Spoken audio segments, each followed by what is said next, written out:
Sunday, December 11th. Evening. You look bummed, boss. Starting tomorrow, there'll be no more corgis in our bar. Oh, wouldn't that be sad? Maybe because starting tomorrow, there'll be no more corgis at the bar. I wonder if the Shiba Appreciation Society might be interested in booking us. One problem at a time, boss. Wait, I know someone from the Pomeranian Development Institute. One problem at a time! Still, you've been tense ever since Friday. Are you worried about Gil or something? Trust me, of all my worries, Gil is the least of them. Put on some music and enjoy the day, won't you? Right.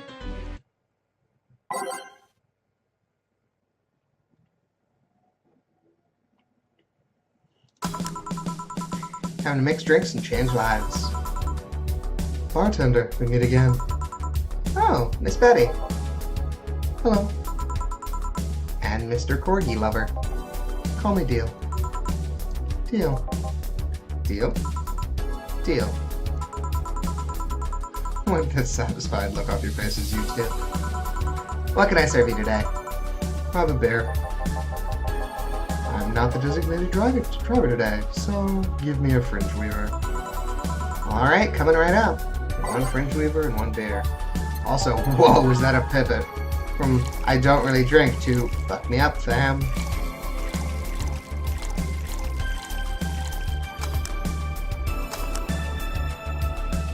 Like, a fringe weaver is, like, if I remember, like 90% Karmatrain? Yep, it is. I mean, no, yeah, it's aged, not, iced. So yeah, 90% Karmatrain. Here. Thanks. Thank you. You seem distracted. Has serving so many dogs finally gotten to you? No. Well, yeah, but it's not that. My boss has been acting weird since Friday. Weird how? Romantic weird, drug addict weird, let's hope nobody finds the body in the fridge weird. For starters, is the fact she only told me we were being booked moments before we opened. Plus, she seems completely distracted or lost in her thoughts. Like you. Worse. Oh. She's not being herself, and that makes me wonder if something's going on. Like what? Do you run a human trafficking ring in the basement? No, I don't have a license for that. Oh well, thinking about it too much is not part of my job. Can I ask you something about your job? Sure. I've always been curious. What does the BBC need in their bartenders? What do you need to study? They train you from scratch, so you don't have to study anything beforehand. What does the training involve? It's a lot of etiquette and regulation work. Most of our time, though, is actually spent in simulations. Simulations? Different scenarios involving different chemical hazards, that sort of thing. They want you to be able to respond to every possible situation that might come up involving their ingredients. I mean, the chances for failure are really slim, but it's better to not take those chances. I see. I'll be back with you guys in a bit. I must attend to the other clients. Dogs. That. Oh, sure. They are chasing me, man. Who? The cabbages, man! The goddamn cabbages! They are everywhere! They're out for my rump! You're... Never mind. Can I get you anything to calm down? A big blue fairy would be nice! Okay then. This dog wants a big blue fairy. Oh, oh.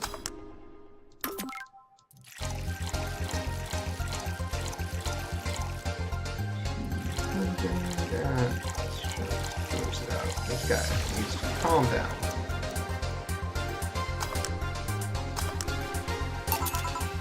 Here.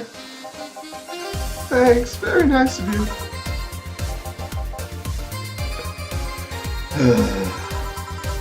Something the matter?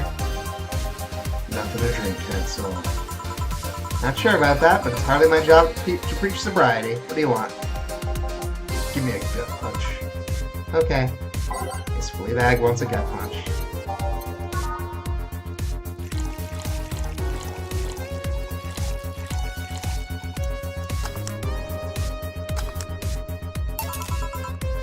Here you are. Thanks. Hey, you ever felt guilty for being born the wrong race? But what now? I've just been hearing so much about how we're racist. I'm wondering, are you racist? Not really. Do you feel like other corgis might be? Definitely. I mean, then why worry? It's not like they're calling you racist. You shouldn't make generalizations personally. You might be right.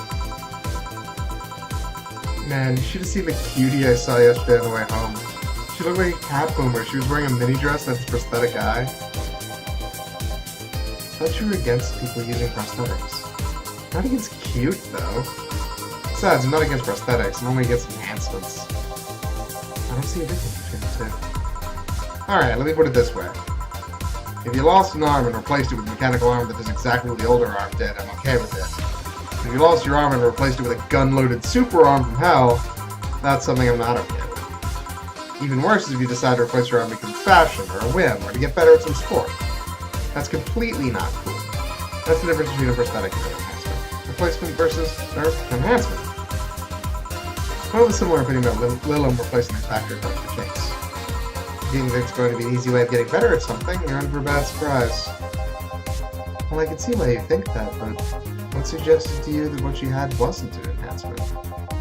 She had bad eyesight. Doesn't that count as an enhancement, even if it fixes it?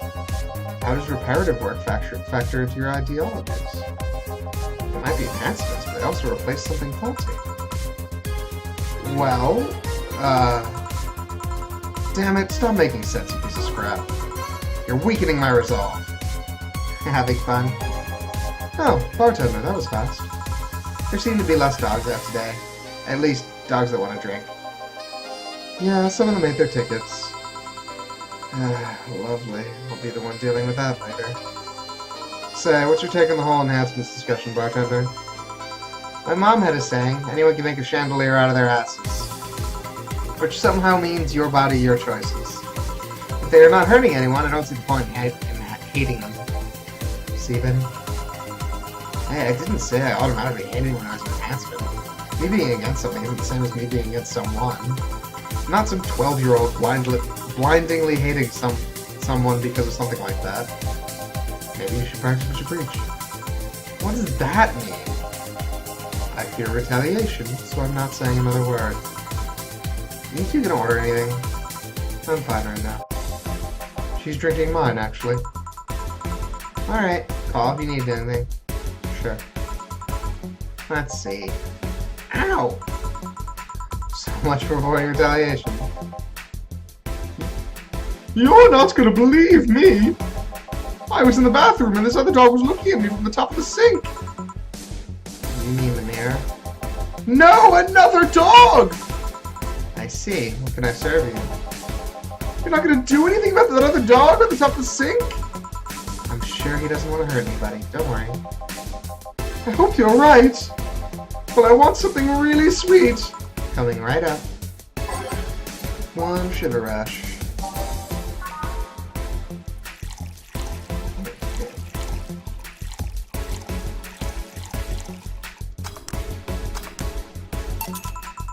Here you go. Thanks. Please think about the thing with the other dog at the top of the sink. I will. Don't worry. Well then. That was quick. Like I said, there aren't too many dogs today. When I heard someone booked us for 3 days, I expected more of an attendance. While you were gone, this fella here said that the Bleeding Jane is better than Pile Driver. Please prove him wrong. All I'm saying is that I don't see the point of drinks that feel more like a kick in the mouth than a beverage. What do you think, bartender? Do you think there's any point discussing non-alcoholic drinks in the bar? In my opinion, people who order a bad touch always make me giggle like an idiot. That's not an opinion. That's a statement. Oh well, please serve us either Pile Drivers or Bleeding Janes. We'll let you decide which one's better. Coming right up. Pile Driver and or Bleeding Jane. 2 of any of those. Can I do one of each? I'm gonna try and do one of each.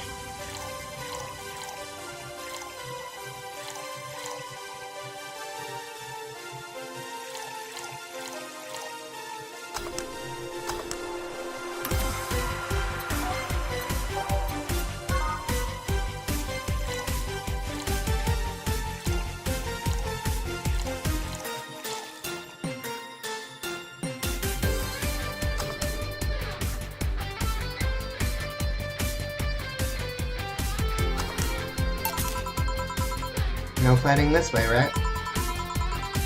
Wow, you're quite the softy. Just kidding. Wise choice.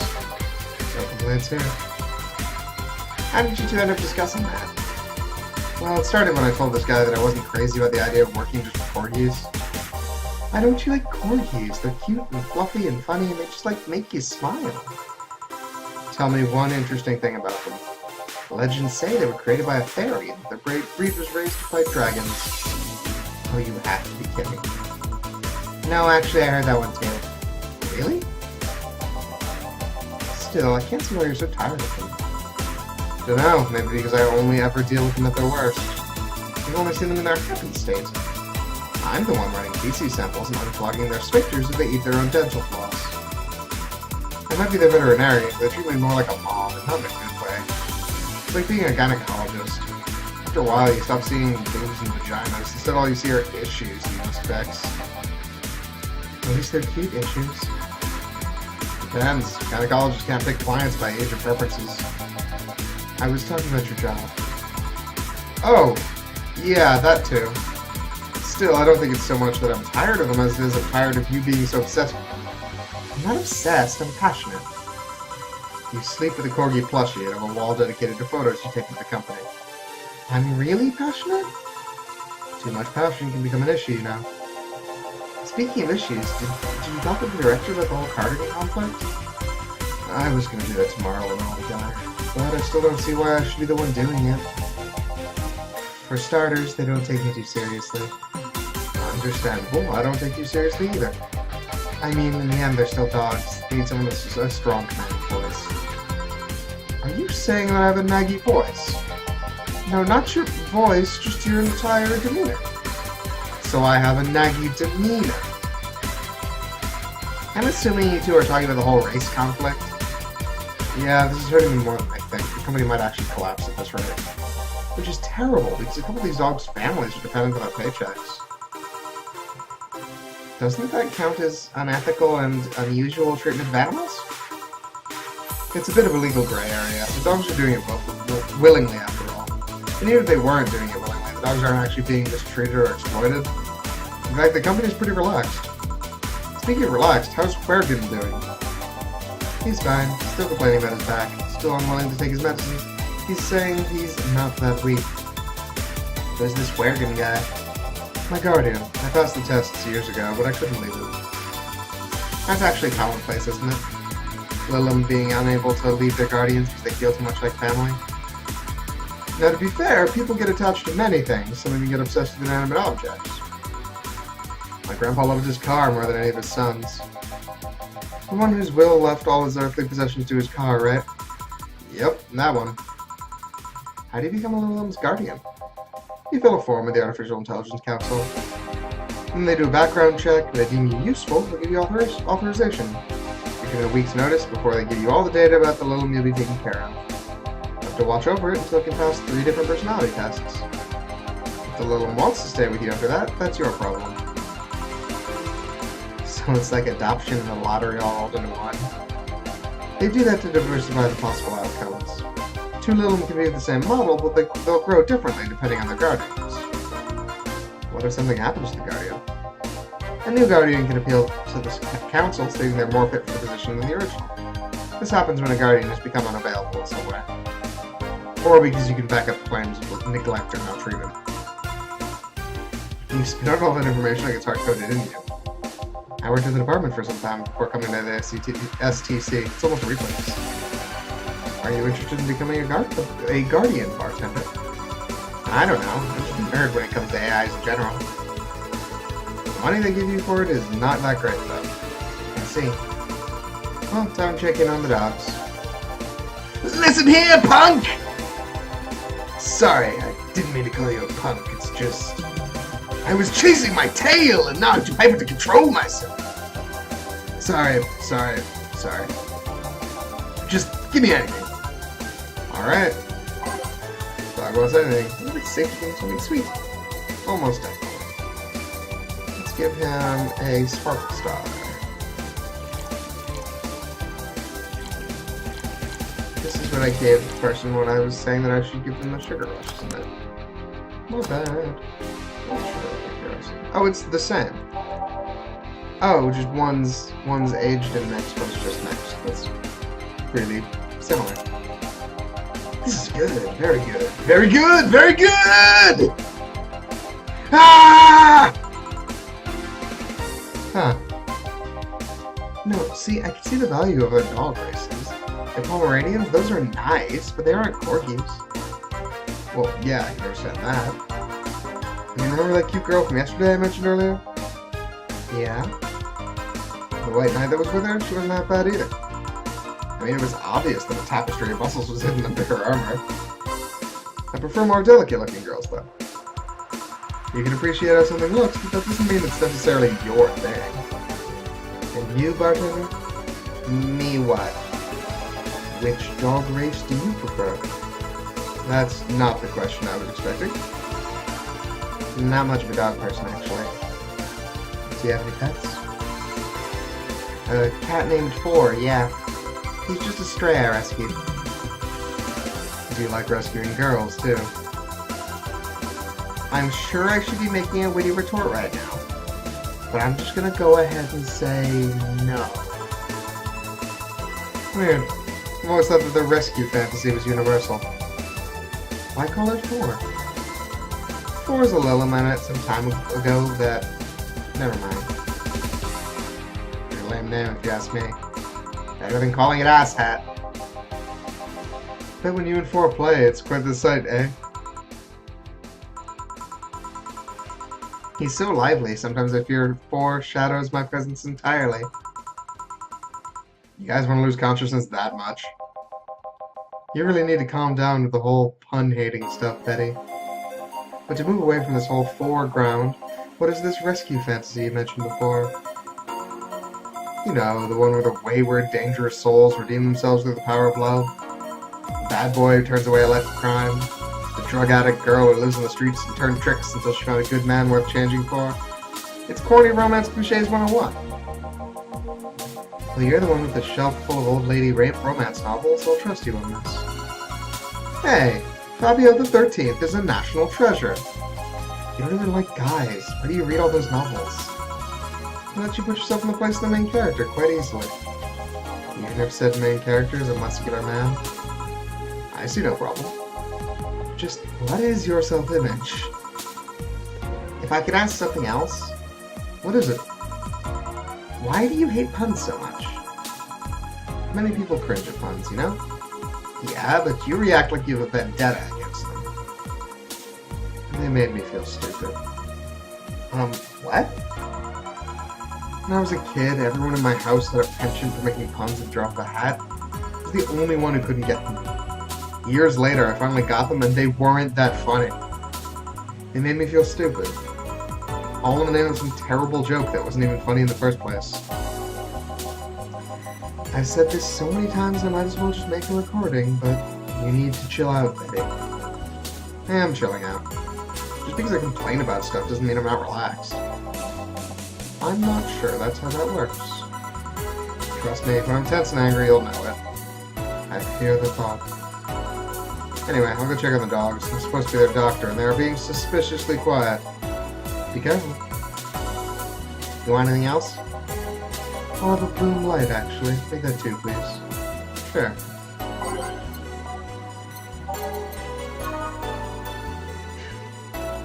It's so unnecessarily loud.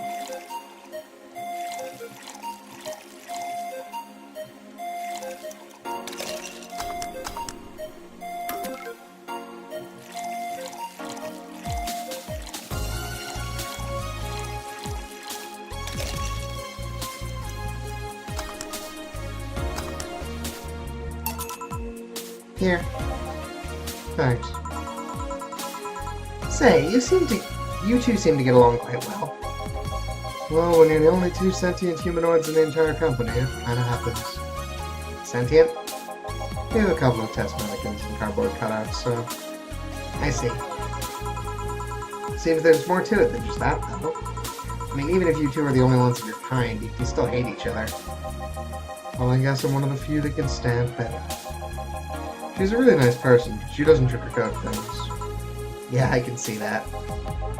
You should see her treating those dogs. She becomes so patient and understanding, even if it's only for a whole while. Dogs don't call her mom to mock her. Can dogs mock people? I don't know. Even if it's only for a little while. You're eavesdropping? So you can say nice things once in a while. You say it like I'm the aggressive one here. It's nice hearing people say good things about you once in a while, you know? You should take your own advice. Maybe some other time. I'm not a hug box. Anything happen? The dog in the bathroom got angry at his reflection in the mirror and charged into it. Luckily, nothing bad happened. It just made a dog very confused. How the hell did they get on top of the sinks? They're surprisingly agile, even with those stubby little legs. Oh, yeah, I ought to do this. Oh, thanks. By the way, Betty, how's Veronica? We broke up last month. What? Well, things were not going so well. We got too used to one another. Everything was starting to become routine. We decided to break up before things got bitter. Why didn't you tell me that before? Why? Did you want your turn to the Bettymobile? I don't know. Guess I just didn't want to trouble you. After a while, it stopped feeling like it was something relevant to say. Please don't do that again. Try trusting me. Yeah, you're right. You know what bothers me? The fact that asking after someone's health always feels like you're walking on a floor full of glass shards. There's always this chance that the other person is not okay or even dead. And what started as a legitimately fun moment can go sour. Yeah, you're right. Sorry for not trusting you, you piece of scrap. Don't worry, I understand why you did it. Hey, now that I think about it, you sure hang out with us a lot, bartender. Well, dogs can only be so interesting, and besides, there haven't been as many dogs today. Is my presence unwanted? Not at all, especially since you're the one bringing the booze. You're like those cab drivers that like to chat all the way, but you smell better than most of them. Thank you. Funny thing is that we are unofficially associated with the local taxi line. They're the ones that send drunkards to their homes. You seem to really, really like talking to your clients, like it's the best part of your job or something. Kinda is. I used to sit around in crowded places like malls or bars and think to myself, each and every person here has a story. It's a humbling experience. Everyone has dreams, fears, and loved ones. If you dig deep enough, you'll realize that the gap between two random people isn't as big as you think it is. In fact, it's quite small. And in this job, you get to hear all the kinds of stories. Some people just blurt it all out, some do it while drunk. To know that no matter how similar they might seem at first glance, no two people are alike, it's fascinating. You can be a powerful information broker with all that knowledge. Nah, not interested. I like to see myself more as a friendly ear than someone you need to be wary of. I guess there's still decent folks out there. I'm not decent. You're critically obsessed with dogs! I'll go check if there's any other dogs who want something. Sure. Go ahead. Quick! A beer! Okay. You want something, anything, also in a hurry. Boom, boom, boom. Oh, this actually has a tiny thing. Here. Thanks, now, boom! Why did you break the glass? I made breakfast! Get it? Because you made the drink break fast and I broke it? Go. Tough crowd. Suddenly, I understand the hate for puns. Hey, Batrender! Yeah? Your job is a funny name. You don't say. How is she already drunk? She drank way less than she did last night. Yeah, but she drank a bottle before coming here. Why? I wish I knew. It's an example of her alcohol tolerance, though. Bradenter, I want to make a toast to my good friend the robot.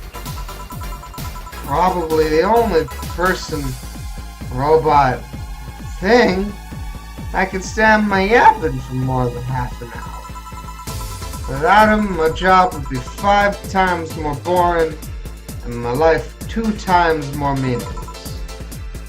cheers. You're not holding a drink. Then give me one then, traitor. Isn't that your job? I need a beer. Big one. Alright. That's a big beer. I don't think we're quite at cutoff point yet.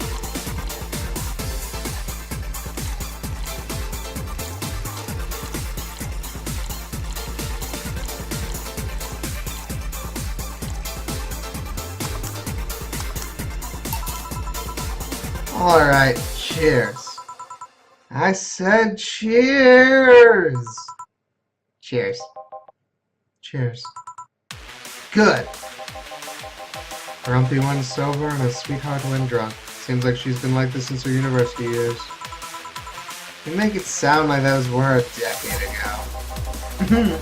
I can understand liking the taste of alcohol, but what's so good about getting drunk? First of all, I'm not drunk. You're too happy. I'm a happy person when drunk. Anyway, it's something you just can't explain. You just like it. Your body needs it, craves it. That's called being an alcoholic. I prefer the term alcohol enthusiast.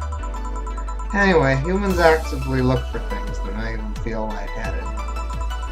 Why else would they leave some poison in their potentially poisonous foods? Like that weird balloon fish thing. Why would they eat spicy food or drink fermented milk? Seriously, how crazy does someone need to be to say, hey, let's eat this and see what happens? Worse yet, they've even found medicine among all that junk. The ones that invented penicillin was probably the worst of them all. Fair enough. But see, that's proof you're drunk. If you were sober, you would just say, hell if I know. Silly robot. Now that I think about it, what kind of robot are you? Lilum. Lilum always sounded too feminine. Okay then, what manner of piece of scrap are you? You don't know? Never cared, but now I'm curious.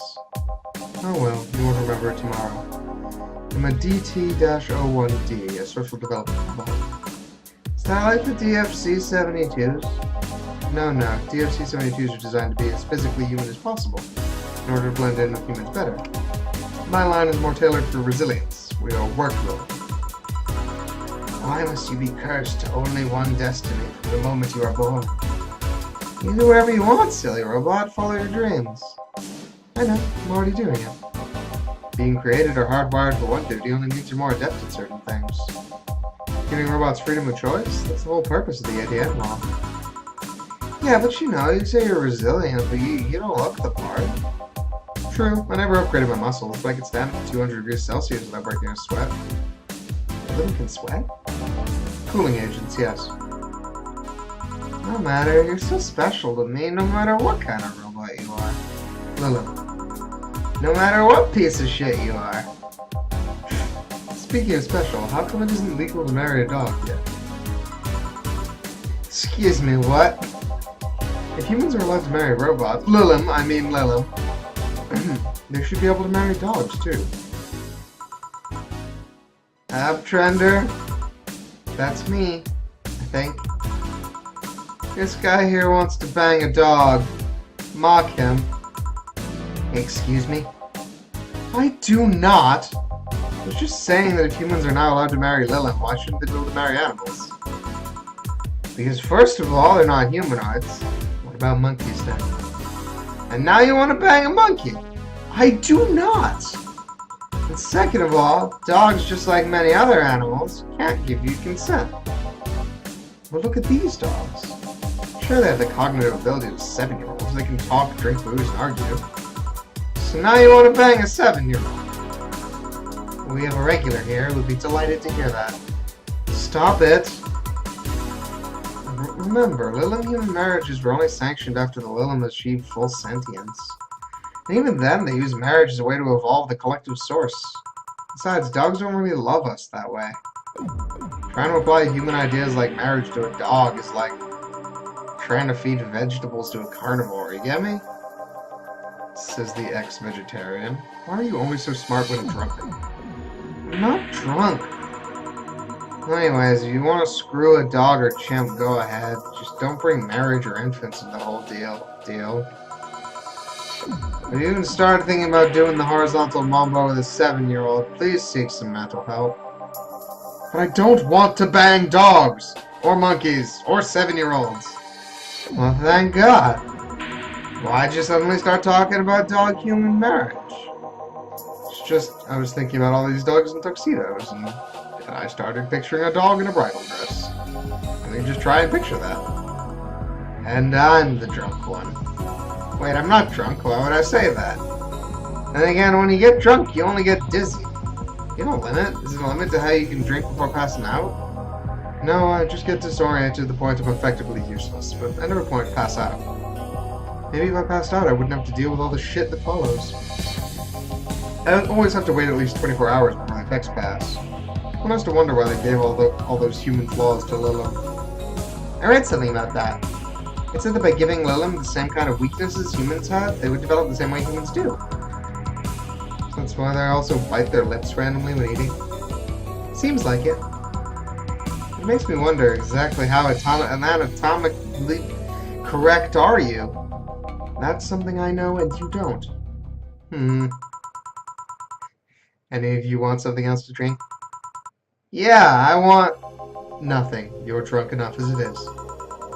You're not my dad. You can't tell me what I can or can't do. Beatrice Albert, stop drinking right now. Yes, Mom.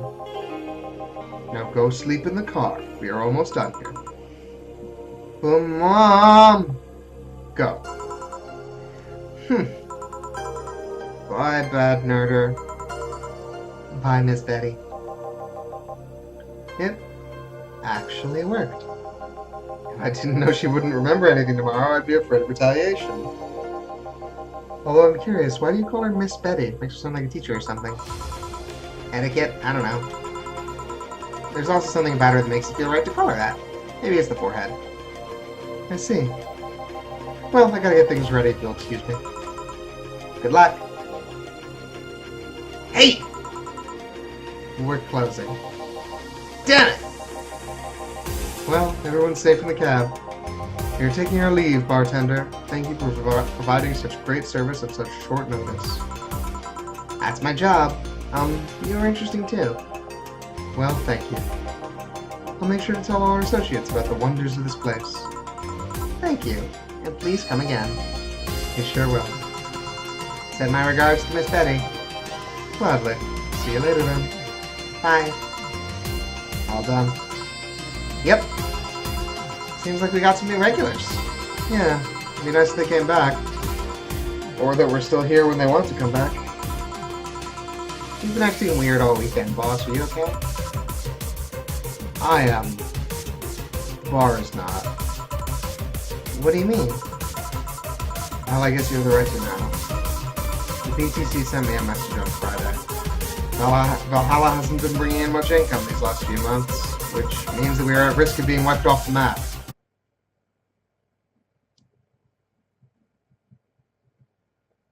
The end.